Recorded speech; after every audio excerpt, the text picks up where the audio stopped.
You look good without them. We're live. Good morning, Mark. Episode 306. Mark's disappeared. We're going to be talking about the smartest people we know, or person maybe that we know in real estate. Mark, you look good without your glasses there, mate. Nah, it's got to get glasses, man. It just doesn't feel normal. How are you this one? This is really interesting. Hey, we're talking about some of my favorite people in the world. Yep. Are we talking about one person, or are we talking about multiple people today, would you say? Is there a single smartest, or has everyone got their different intrinsic reasons why they are the smartest people at real estate or within real estate or property? Do you know what? The guys that I know, so look, agent 27 years, right? And love property. And you're always looking for the secret, or you're always looking for the code, the Da Vinci Code. You're always looking at what's important for you. And this morning I wanted to talk about some of the heroes to me in real estate and what they have in common to become heroes in and these are particularly property people. So on all scales. So whether they may be someone like Harry Triguboff, I think one of the top 3 wealthiest men in the country, who I personally had a couple of meetings with. To Mr. Bruno Scalaccio, DY, entrepreneur, 90 odd years of age. Hustler. But to a friend Theo, but it's pretty amazing meeting these guys, and I wanted to talk about what these guys have in common, and that's all today's right. topic. All right, well, we'll be back in 30 seconds then, won't we? Really?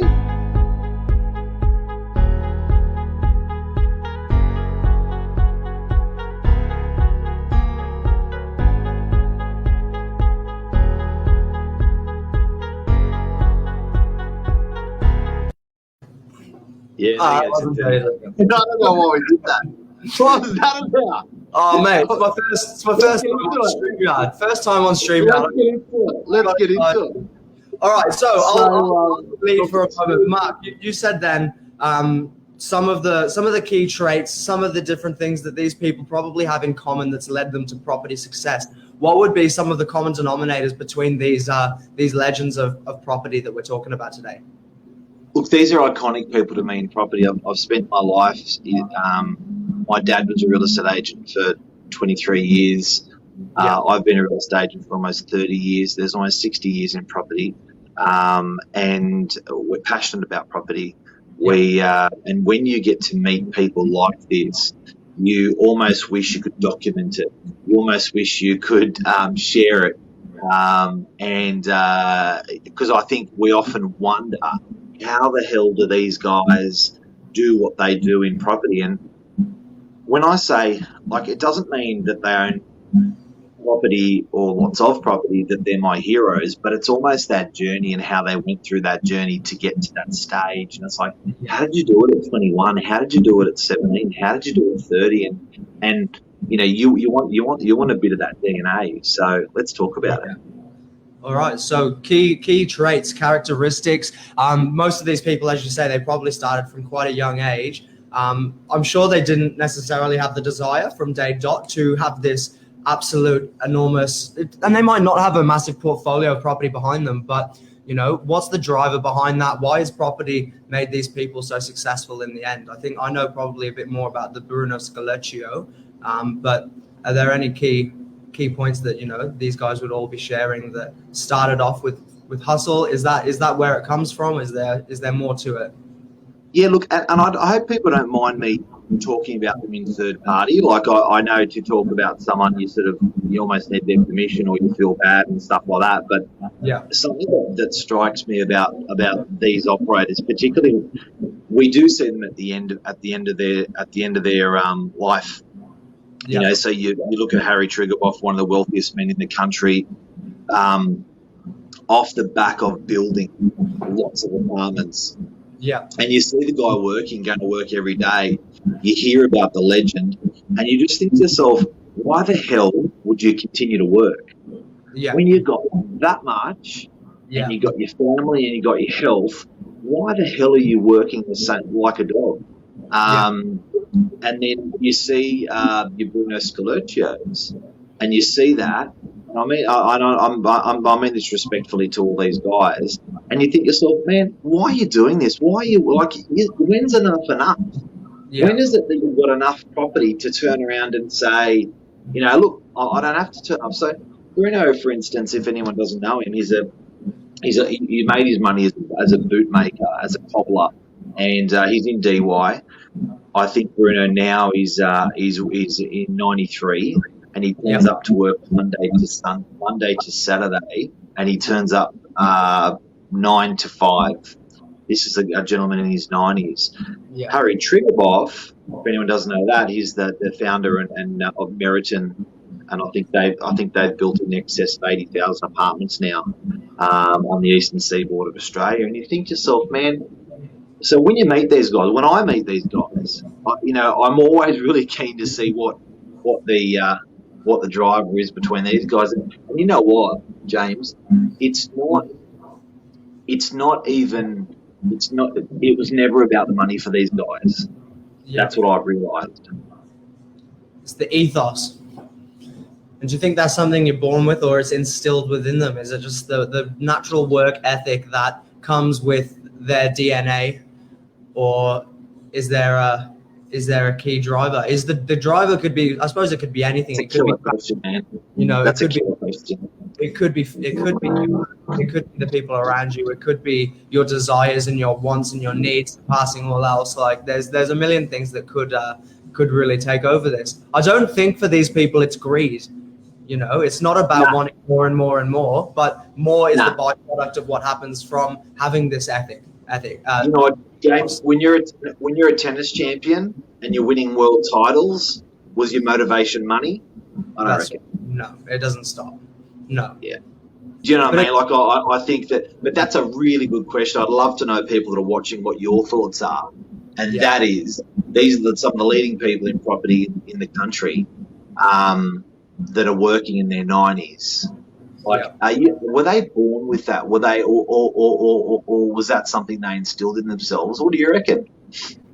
I don't know. It's interesting because you think you can never envisage that for yourself from the beginning. So you never, at the beginning on day one of a career, you would never say my end goal is to have, you know, Meriton, 80,000 apartments, or a property portfolio that's probably in the triple digits. You don't ever suspect. It's not normal to happen. That's a 0.00001%.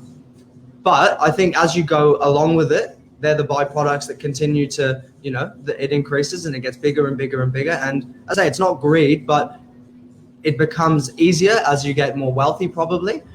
So, you know, if you've got that work ethic, if you've got your health, if you've got your family, and you're someone that needs to work to live rather than needs to live to work. Sorry, I got that the wrong way around.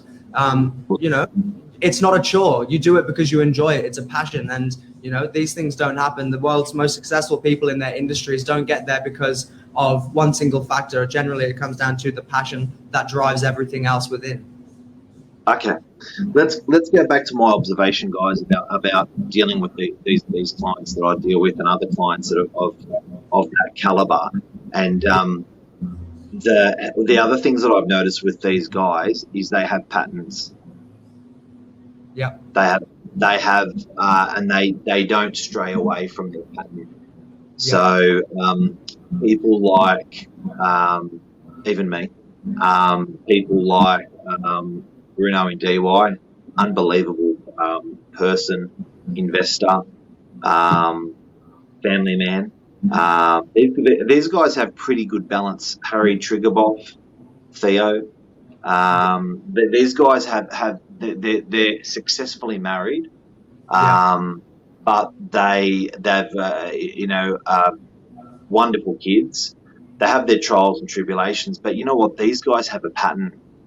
And what you said about is it in your DNA or do you program it? These guys programmed good, healthy patterns very early in their lives, and they actually never strayed from it. That's another thing I realised from these guys. So some may call that really boring. I call that walking the grey line. I think it's a beautiful thing if you've got the ability. So guys and girls who are watching, some of the most successful property people in the country that I've personally met, there's another trade. They have these patterns that work and they never stray from it. Nothing will stray them from it. So much so, when you look at Bruno, he's 93 years of age, his patterns to go to work, and he does that 6 days a week. The man does not need to work, because everyone says that because of money, but it was never about money. Yeah. The way you often talk about it in some of our conversations, it's the holistic idea. It's the bigger picture. It's not just one element of your life. It's having successful and healthy traits across all boards, not just work, not just family, not just exercise and health and all these things. They all come together. They converge essentially. And, that's the formula for success. One of them on their own in isolation wouldn't be a healthy way to go about it. But, if all of these things are coming together, that is what really is the formula that's going to drive that success on and for sustained periods of time as well. Yeah. And again, guys, if you've just tuned in, we're talking about the smartest people in property that we know, the trades they have. We've talked about Harry Triguboff. We've talked about the great Bruno Scalacci on the Northern Beaches. We've talked about the great Theo on the Northern Beaches, and what these guys do. Another thing I've noticed with these guys is what they do. When they hit, they don't miss. Yeah. They don't do things in halves. So these guys, when they make a move, they put everything behind that move, wrong or right, forever. Yeah. So they won't buy the property, then sell the property, and you turn around 2 years later and go, oh well, they will make that property work. So they don't miss when they hit. They hit hard, and they put all their force behind it. So these guys, very, very common. Like for instance, Bruno and Theo. These guys, when they buy something, they never sell it. Never. It's not sold. Stamp duty, agents' fees, all these costs, getting it out of property, they just don't. So they're forever purchases. That's another trade I'll see with these guys. Yeah, and that's it. And then it all comes back down to it's not because of one single need to accumulate. It's not just for your own pocket. They then do that to then support everyone else around them. And, it's quite a beautiful thing actually. When you think of the Scalacci idea coming from nothing, working hard, one property eventually turns into two, eventually turns into four, and then the development just carries itself. And, when you can see the value in not having to sell the property, there's no need. Yep. If you're in a hole.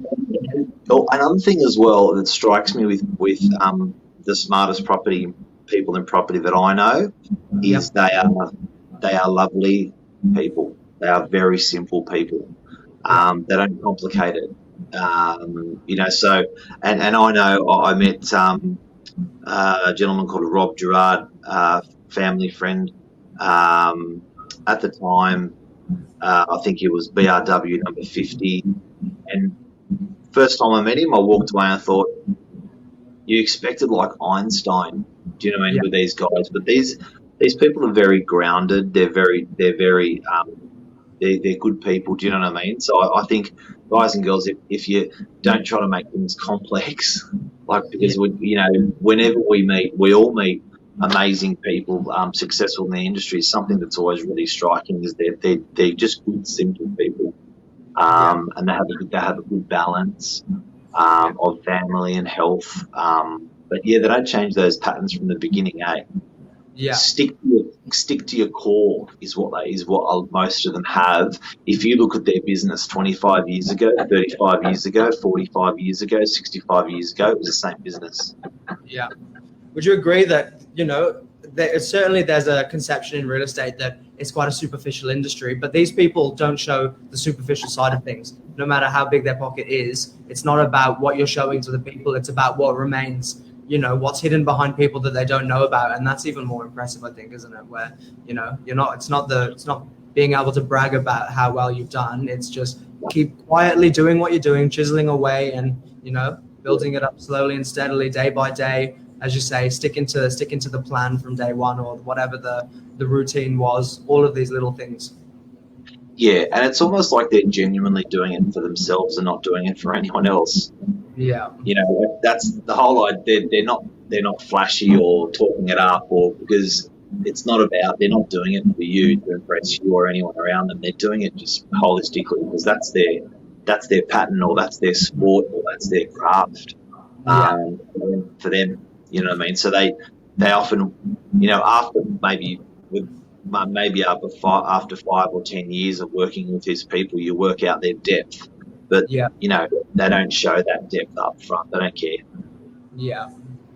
Yeah, and I think the ones that want to show that, and it's just all about what you're bringing to the surface, you spend everything that's going to build and accrue your wealth, and you see them driving around in a brand new sports car, and they've they paid $250 for it, or they've leased it, even better. But that's all the money they've got, and they're going back to their little apartment, eating baked beans. It's a bit of a stupid analogy. It's true, And you know what? Give me something funny. They don't lease shit. Yeah. They lease nothing. Yeah. If they can't afford it, they don't buy it.